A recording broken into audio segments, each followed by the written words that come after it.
দেশ বিদেশের বাছাই করা খবর নিয়ে সর্বদাই সত্য সন্ধানী ই নিউজ ভারত। নমস্কার, ই নিউজ ভারতে আপনাদের সকলকে স্বাগত। শুরু করছি ওয়েদার আপডেট। তাপমাত্রা হিমাঙ্কের নিচে নেমে যাওয়ায় প্রচন্ড ঠান্ডায় ভুগছে উত্তর ভারতের মানুষ।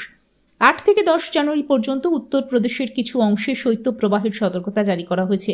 নতুন করে একটি পশ্চিমী ঝঞ্ঝার জেরে 10ই জানুয়ারি পর্যন্ত উত্তর পূর্বের রাজ্যগুলিতে হালকা থেকে মাঝারি বৃষ্টিপাত হতে পারে।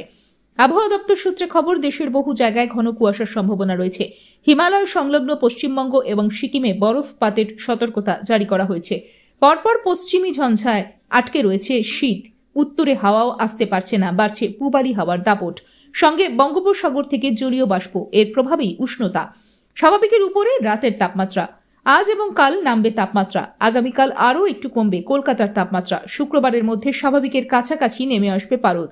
আজ কলকাতায় প্রধানত আংশিক মেঘলা আকাশ। আজ কলকাতা ও তার পার্শ্ববর্তী অঞ্চলে দিনের সর্বোচ্চ তাপমাত্রা 21 ডিগ্রি সেলসিয়াস, সর্বনিম্ন 11 ডিগ্রি সেলসিয়াস। বাতাস সাপেক্ষিক আর্দ্রতার পরিমাণ 55%। ব্যুরো রিপোর্ট, ই নিউজ ভারত।